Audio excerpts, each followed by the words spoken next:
Astro divine நேயர்களுக்கு வணக்கம். நான் கலைப்ரியா பழனி. இன்னைக்கு ஒரு ரொம்ப சிறப்பா நிறைய விஷயங்களை 2026 எப்படி இருக்க போகுது அப்படிங்கிறத கேட்டு தெரிஞ்சுக்க போறோம்.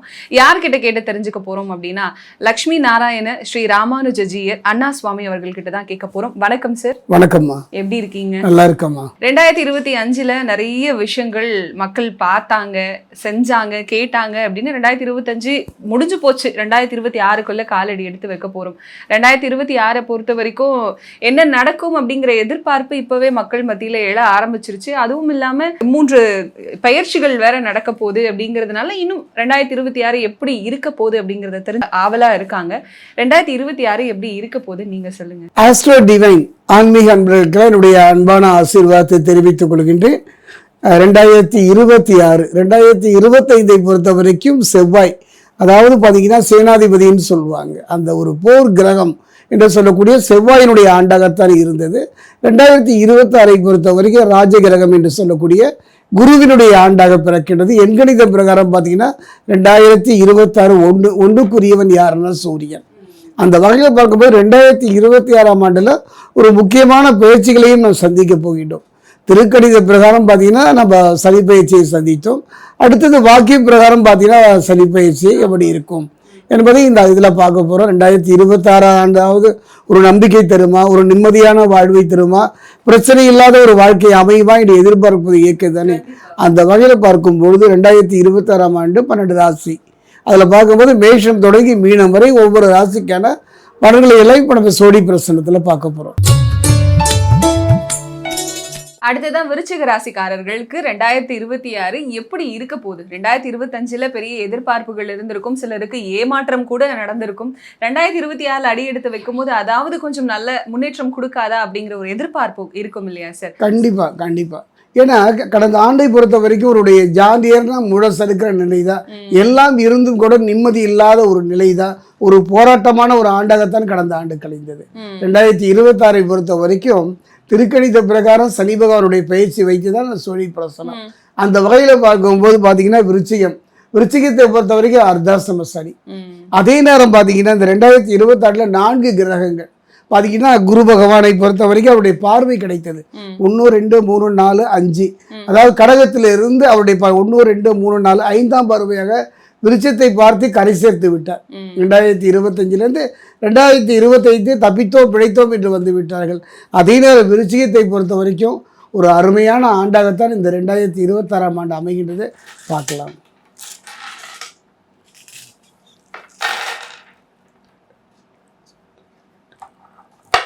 விருச்சிகம் விசாகம் 4 அனுஷம்.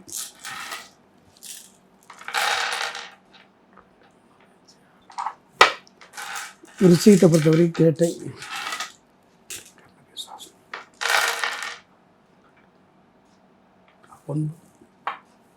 விருச்சிக ராசியை பொறுத்த வரைக்கும் ஒரே ஒரு பிரச்சனை என்னன்னு பார்த்தீங்கன்னா தன்னை உணர்தல். ஒரு அனுமனை பொறுத்த வரைக்கும் அவர் பலம் அவருக்கு தெரியல.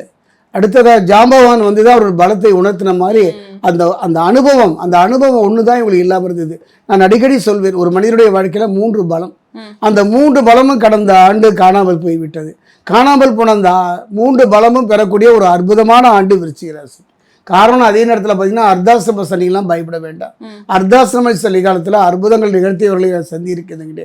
அதே நேரத்தில் சனி ஒருவர் தான், மற்ற கிரகங்கள் துணை இருப்பதனால வாழ்க்கையில் நல்ல முன்னேற்றம் பெறக்கூடிய, நீண்ட தூர பயணங்களை வெற்றி பெறக்கூடிய, இருந்த பிரச்சனையிலிருந்து தீர்வு தரக்கூடிய ஒரு ஆண்டு 2026. இப்போ மாணவர்கள் 2026 எப்படி இருக்கு உங்களுக்கு? 2026 பொறுத்தவரைக்கும் மாணவர்கள் நலன் அற்புதம் என்றுதான் சொல்லுவேன். தடைபட்டு போன கல்வியாகட்டும் தடை நீங்கி நிம்மதி பெறுகின்ற ஒரு காலம். அப்பா பிள்ளைகளுக்குள்ள இருந்த கருத்து வேறுபாடுகள் மாறும்.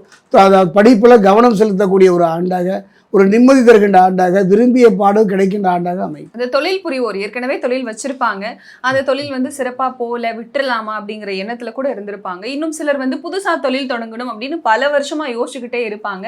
அதுக்கெல்லாம் 2026 எப்படி இருக்கு சார்? தொழிலை பொறுத்த வரைக்கும் 2 தாமா. ஒண்ணு, அதாவது ஏற்கனவே உள்ள தொழிலை நடத்துவது, புதிய தொழிலை தொடங்குவது. என்னை பொறுத்த வரைக்கும் கடந்த கால தொழிலை பொறுத்த வரைக்கும் நல்ல முறையில் நடப்பதற்கான ஒரு அற்புதமான தருணம் இதுதான். ஒரு நல்ல ஒரு மோதிர கையால் குட்டுப்படுங்கிற மாதிரி ஒரு செல்வ செழிப்புள்ள ஒரு மனிதனுடைய தொடர்பு இந்த காலத்தில் கிடைக்கும். தொழிலை விரிவுபடுத்துவார்கள். அது சம்பந்தமான சில வெளிமாநிலங்களில் செல்வதற்கான ஒரு நல்ல வாய்ப்புகளும் இந்த காலகட்டத்தில் அமையும். புதிய தொழிலை தொடங்கும் போது சற்று கவனமாக தொடங்குங்க. கூட்டு தொழில் செய்பவர்களும் கொஞ்சம் யோசித்து செயல்படுங்க. அதே நேரம் இது வரைக்கும் மதில் மேல் பூனையாக இருந்த இவங்க தொழில் பொறுத்த வரைக்கும் நல்ல முறையில் நடப்பதற்கான அற்புதமான ஒரு தருணம். அதே நேரம் பார்த்தீங்கன்னா அதீத ஆசையின் காரணமாக தவறான சில தொடர்புகள் வருவதற்கான சூழ்நிலை இருப்பதனால கவனமா இருக்கு. கண்டிப்பா கவனமா இருக்கிறது ரொம்ப நல்லது. பெண்களுக்கு, விருச்சிக ராசி பெண்களுக்கு 2026 எப்படி இருக்கு? பெண்களை பொறுத்த வரைக்கும் ஒரு நிம்மதியான ஆண்டு தாங்க. ஒரு போராட்டம் சூழ்ந்த கண்ணீர் நிறைந்த ஒரு வாழ்வை தொடங்கி அவங்க வாழ்க்கையில நிம்மதி தருகின்ற ஒரு ஆண்டாக. எதிர்பார்ப்புகள், அதாவது பெரிய எதிர்பார்ப்புகள் இல்லாட்டா கூட நமக்குன்னு ஒரு வீடு, நமக்குன்னு ஒரு போட்டு தங்கமாக இருக்கணும்னு நினைப்பார்கள். அந்த வகையில் பார்த்தீங்கன்னா அழகான ஒரு மனை வாங்குவதற்கான ஒரு நல்ல சந்தர்ப்ப சூழ்நிலை, எதிர்பாராத ஒரு சூழ்நிலை அமையும். வாங்கிய மனையில் பிரச்சனை இருந்தால் அதை கட்டி முடிப்பதற்கான ஒரு நல்ல வாய்ப்பு இந்த காலகட்டத்தில் அமையும். கணவன் மனைவி உறவை பொறுத்த வரைக்கும் கவனமாக இருந்து விட்டாலே போதும். இந்த திருமண யோகம், குழந்தை பாக்கியம் எல்லாம் விருச்சிக ராசிக்காரர்களுக்கு எப்படி இருக்கு? திருமண யோகத்தை பொறுத்த வரைக்கும் எதிர்பார்த்தது நீண்ட நாள் திருமணத்துக்கு காத்திருந்தவர்களும் ஒரு நல்ல திருமண யோகம் கிடைக்கும். அந்த மழலை செல்வம் கிடைப்பதற்கான ஒரு நல்ல சந்தர்ப்ப சூழ்நிலை அமையும். பணவரவு அப்படிங்கிறது விருச்சிக ராசிக்கு 2026 எப்படி இருக்கு? 2026 பணவரவை பொறுத்த வரைக்கும் பணம் வரும். ஆனால் எந்த வழியில வருதுன்னு தெரியாது, எந்த வழியில போகுதுன்னு தெரியாது. அந்த பணம் அந்த மாதிரி தான். பொருளாதாரத்தை பொறுத்த வரைக்கும் கையில வாங்கினேன் என்று சொல்வதை விட அதை என்ன செய்தேன் என்பது தான். அதாவது ஒரு நிகழ்வை சொல்கிறேன் விருச்சிக ராசிக்கு. இப்போ ஒரு பைப்ல தண்ணி வருது, கீழே ஒரு குடம் வச்சிருக்கீங்க, ஆனா குடம் நிறையவில்லை. என்ன காரணம்? கோட்டையா இருக்கும் குடம் இல்ல, புத்தம் புது குடம். புத்தம் புது குடமா இருந்தா நிறைய இல்லைன்னா எனக்கு குடம் பெருசா இருந்தா கூட நிறைஞ்சிருமே. கீழே குடம், அதான் பைப்புக்கு நேரம் தண்ணி வருது, குடம் கீழே இருக்கு, ஆனாலும் குடம் நிறையவில்லையே. அது என்ன காரணம்? என்ன காரணம்? குடத்தை திருப்பி வச்சிருக்காங்க. அதுதான் காரணம். தன்னுடைய வாழ்வை திரும்பி பார்த்தாலோ நல்லது கெட்டதை புரிந்து கொண்டாலோ அற்புதமான ஒரு மாற்றம் இது இந்த ஆண்டு. விருச்சிகத்தை பொறுத்த வரைக்கும் கவலையே பட வேண்டாம். காரணம் என்னன்னா அர்த்தாசிரம சனி காலத்தில் அற்புதம் விளையும். என்னுடைய அனுபவத்தில் நல்ல திருமண யோகம், மழலை செல்வம் கிடைப்பது, நல்ல முன்னேற்றம் பெறும். ஆனால் தன்னை உணரணும், தன்னுடைய பலத்தையும் பலகீனத்தையும் உணர்கின்ற ஒரு காலமாக அமையும்.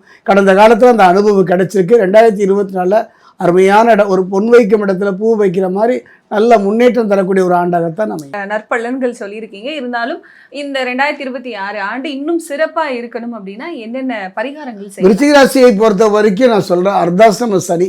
அர்த்தாசிரம சனி காலத்துல சனி பகவான் ஒருவர் தான் தீர்வு. அந்த வகையில் பார்க்கும்போது திருத்தணி பாதசனீஸ்வரர் ஆலயம் சென்று சனி பகவானுக்கு நல்லெண்ணெய் அபிஷேகம் பண்ணலாம். இல்லைன்னா நல்லெண்ணெய் தீபம் ஏற்றலாம். ஒரு தேங்காய் வாங்கி 2ஆ உடைச்சு நல்லெண்ணெய் நிரப்பி தீபம் ஏற்றி வழிபடுது அர்த்தாசிரம சனியுடைய பாதிப்பு கெடுபடலிருந்து காப்பாற்றும். கடந்த காலத்தை பொறுத்த வரைக்கும் பொருளாதாரத்தில் ஒரு போராட்டம் கலந்த ஒரு ஆண்டாகத்தான் அமைந்தது. இனி கடந்த கால கசப்புகள் மறைந்து எதிர்காலத்தில் பயம் இல்லாமல் நிம்மதியாக வாழ்கின்ற ஆண்டாக அமையுமான கண்டிப்பாக அமையும்.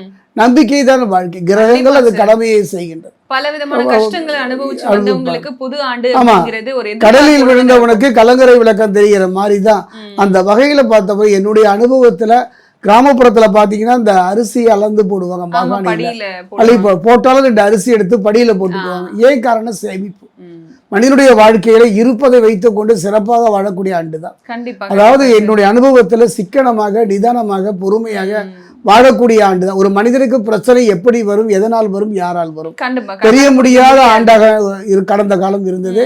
இனி எடுத்து வைக்கின்ற அடி தான் உண்டு தன் வேலை உண்டு என்று இருப்பது, எதிர்காலத்தை பற்றியே நினைப்பது இந்த 2026 ஆண்டுல ஒரு நற்பலனை தரக்கூடிய ஆண்டாக அமையும். கண்டிப்பா சார். நம்ம இப்போ நிறைய நம்ம பரிகாரங்கள்ல சொன்னோம், பல கடவுள்களை வழிபடுங்க அப்படின்னு சொல்லிட்டு. இல்ல பொதுவா 12 ராசிக்காரர்களும் எந்த கடவுளை 12 ராசிக்காரர்கள் வழிபடக்கூடிய ஒரே இது 2026 திருக்கணித வாக்கியம் ரெண்டும் ஒரே மாதிரி பலன் தான்.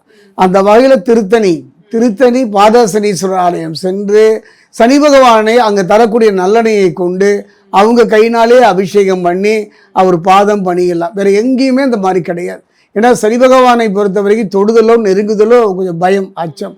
ஆனால் இந்த ஆலயத்தில் சிவபெருமான் இடது கையில் வில்லம்பு, வலது கையில் சிவலிங்கம் வச்சிருக்கார். அப்போ இவரை வழிபடுவது மிகப்பெரிய ஒரு மாற்றம், தாக்கம் வரும்.